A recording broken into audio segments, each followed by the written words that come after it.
Essa correção tem o intuito de ajudá-lo a tirar suas dúvidas em relação às questões do PET do Estado de Minas Gerais. Lembre-se, não apague sua resposta. Antes, peça para o seu responsável comparar a sua resposta com a passada aqui. Muito provavelmente você pode ter respondido corretamente com palavras diferentes. Por exemplo, um aluno escreve a seguinte frase: a casa da vizinha é pequena, mas nem por isso é apertada. Já outro aluno escreve: a minha vizinha tem uma casinha na qual aproveita muito o espaço. As duas frases são diferentes entre si, porém têm o mesmo significado. Então vamos começar a correção? Boa sorte! PET 2, primeiro ano, ensino médio, biologia. Semana 1, questão 1. Ao percorrer o trajeto de uma cadeia alimentar, o carbono, elemento essencial e majoritário da matéria orgânica que compõe os indivíduos, ora se encontra em sua forma inorgânica, ora se encontra em sua forma orgânica. Em uma cadeia alimentar composta por fitoplâncton, zooplâncton, moluscos, crustáceos e peixes, ocorre a transição desse elemento da forma inorgânica para a orgânica. Em qual grupo de organismos ocorre essa transição? Quando a gente tem a forma inorgânica, água, sais minerais, se transformando em compostos orgânicos, é no fitoplâncton, letra A. Questão 2. Bioindicador ou indicador biológico é uma espécie ou grupo de espécies que reflete o estado biótico ou abiótico de um meio ambiente. O impacto produzido sobre um habitat, comunidade ou ecossistema, entre outras funções. A posição trófica do organismo bioindicador é uma das características mais relevantes quanto ao seu grau de importância para essa função. Quanto mais baixo o nível trófico do organismo, maior é a sua utilidade, pois pressupõe-se que toda a cadeia trófica é contaminada a partir dele. O grupo de organismos mais adequado para essa condição, do ponto de vista da sua posição na cadeia trófica, é constituído por algas, que são os produtores. Questão 3. As formas de vida encontradas a grandes profundidades nos ecossistemas marinhos são necessariamente heterotróficas. A afirmativa a seguir, acima, está correta? Justifique sua resposta. Não, não está correta. Apesar de em grandes profundidades não haver luz e por isso não ocorrer fotossíntese, existem organismos autotróficos quimiosintetizantes. A quimiossíntese permite que o organismo produza seu próprio alimento a partir da oxidação de moléculas inorgânicas. Questão 4. Cerca de 70% da superfície da Terra é coberta por água do mar e abaixo dessa superfície a água atinge uma profundidade média de 3,8 km. Os ecossistemas marinhos abrigam grande biodiversidade, mas parte dela vem sendo ameaçada pela pesca predatória. Na tentativa de controlar o problema, medidas governamentais têm sido adotadas, como a proibição da pesca em período reprodutivo e a restrição do uso de redes de malhas finas. Como a proibição da pesca em período reprodutivo e como a restrição a redes de malhas finas minimizariam o problema da pesca predatória, contribuindo para a sustentabilidade da pesca? Explique. A proibição da pesca em período reprodutivo garantiria a perpetuação da espécie, pois permite que aqueles que chegaram ao período reprodutivo deixem descendentes. A restrição de uso de redes de malhas finas impede que indivíduos jovens e que ainda não adquiriram maturidade sexual sejam retirados do ecossistema sem que tenham deixado descendentes. Questão 5. Monte uma cadeia alimentar típica dos oceanos, considerando a presença de 4 níveis tróficos. Essa resposta é pessoal, você pode dar o exemplo que você quiser, desde que respeite o nível trófico. Aqui embaixo eu dei um exemplo, tá bom? Então, como produtor, eu utilizei a alga, que é consumida pelo zooplâncton, consumidor primário, que é consumido, por sua vez, pelo peixe, que seria o consumidor secundário, e, por último, a baleia, que seria o consumidor terciário. Mas lembrando que aqui esses exemplos podem ficar a seu critério, desde que você respeite o nível trófico. Questão 6. Dê exemplos de organismos que possam ser considerados decompositores e explique por quê. Bactérias e fungos podem ser exemplo de decompositores, porque são organismos que realizam a reciclagem da matéria, ou seja, transformam a matéria orgânica em matéria inorgânica, águas e sais minerais. Consumidores primários, e explique por quê. Boi, rato, coelho, porque são herbívoros, animais que se alimentam de organismos produtores como as gramíneas. Consumidores terciários, e explique por quê. Aves de rapina, lobo, cobra, porque são indivíduos que se alimentam dos consumidores primários. Produtores, e explique por quê.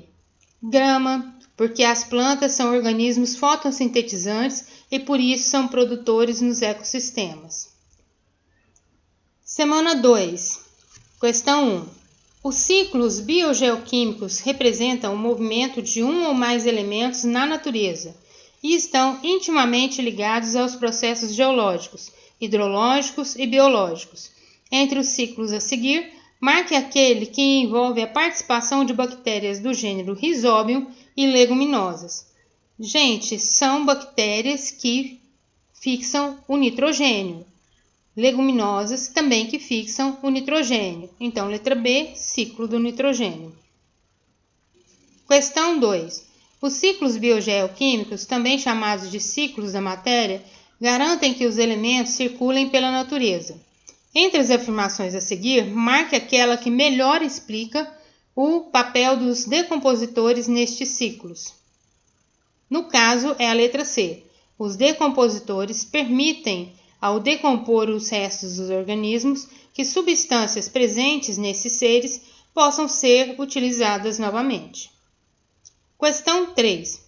O ciclo do carbono é um importante ciclo biogeoquímico, principalmente porque todas as moléculas orgânicas possuem o carbono, o átomo desse elemento em sua composição.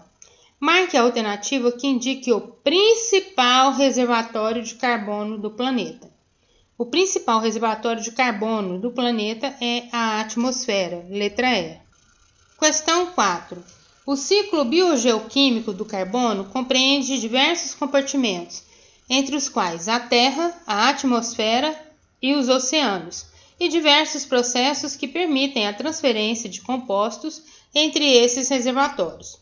Os estoques de carbono armazenados na forma de recursos não renováveis, por exemplo, o petróleo, são limitados, sendo que grande relevância que se perceba a importância da substituição de combustíveis fósseis por combustíveis de fontes renováveis. A utilização de combustíveis fósseis interfere no ciclo do carbono, pois provoca, letra D, aumento na quantidade de carbono presente na atmosfera. Questão 5. Analise as equações 1, 2 e 3 a seguir. Na equação 1, nós temos gás carbônico mais água, produzindo glicose mais oxigênio e água.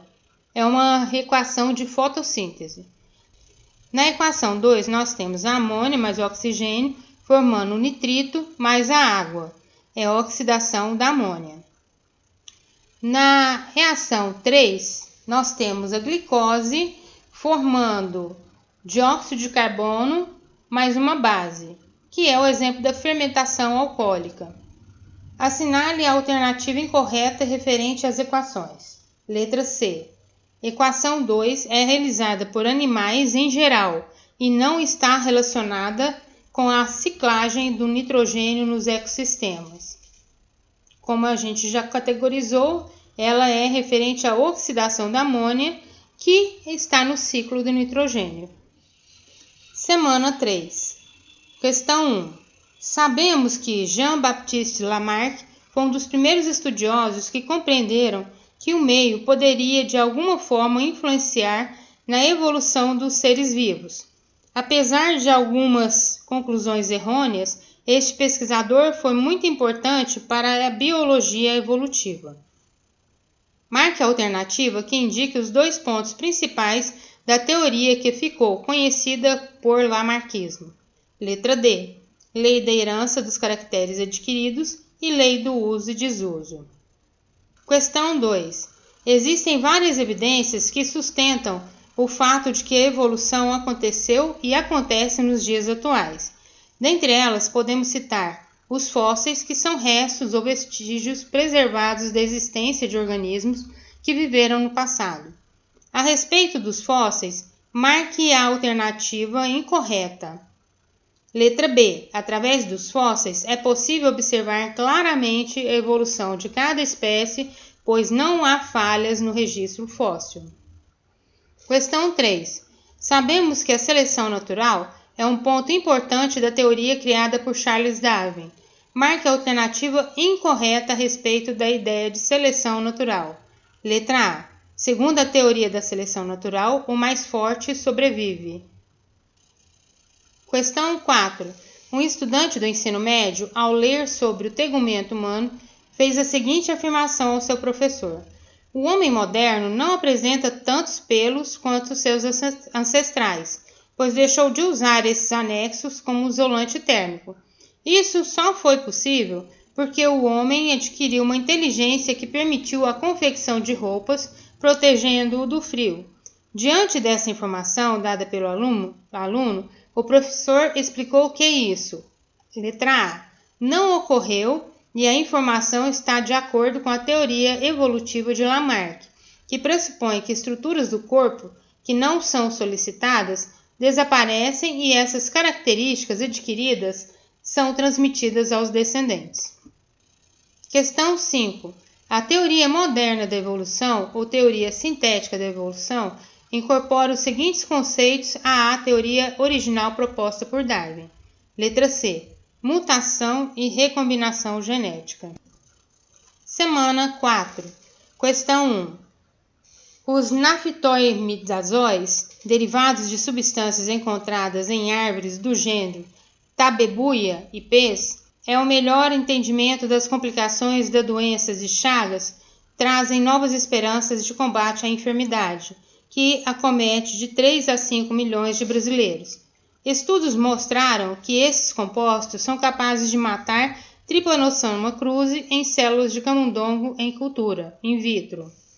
No texto são mencionados 3 tipos de organismo, que pertencem a 3 diferentes reinos.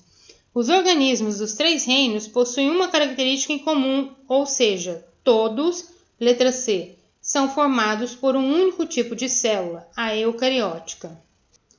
Questão 2. As lulas, lombrigas, minhocas e tênias eram reunidas antigamente em um mesmo grupo denominado vermes, o que já não ocorre nas classificações atuais.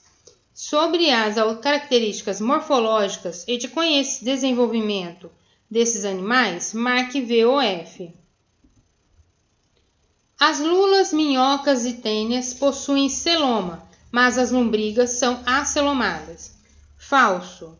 Por quê? Porque as tênias são também acelomadas e as lombrigas são pseudocelomadas.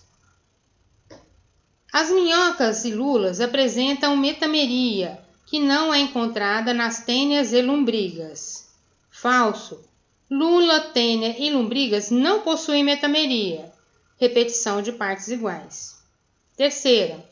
As lulas, minhocas e lombrigas possuem mesoderme, mas as tênias não têm esse folheto embrionário. Falso. As tênias têm mesoderme também. Quarta. As minhocas e lombrigas apresentam simetria bilateral e as tênias e as lulas têm simetria radial. Falso. As tênias e as lulas também têm simetria bilateral. Quinta. As lulas e minhocas possuem sistema digestório completo, mas as tênias e lombrigas ele é incompleto. Falso. As tênias não têm sistema digestório algum, lembrem, elas são parasitas. E as lombrigas têm sistema digestório completo também. Questão 3. Por que alguns autores não consideram os vírus como sendo seres vivos? Porque os vírus são acelulares e sem metabolismo próprio. Devido à ausência de metabolismo, os vírus necessitam parasitar uma célula para se reproduzir. Questão 4. Associe o reino às suas características. Número 1. Reino Monera. São procarióticos e unicelulares. Número 2. Reino Prototista. Eucarióticos, tanto uni quanto multicelulares, tanto autotróficos quanto heterotróficos. Número 3. Reino Fungi. Eucarióticos, uni ou multicelulares e heterotróficos. Número 4. Reino Plantae. Eucarióticos, multicelulares e autotróficos fotossintetizantes. Número 5. Reino Animalia. Eucarióticos, multicelulares e heterotróficos. Questão 5. Escolha a alternativa correta, considerando o nível hierárquico dos taxas. Letra B. Reino, filo, classe, ordem, família, gênero e espécie. É só lembrar do Reficofage. Com isso, nós encerramos a correção do PET volume 2, Ensino Médio, primeiro colegial, Biologia. Até a próxima!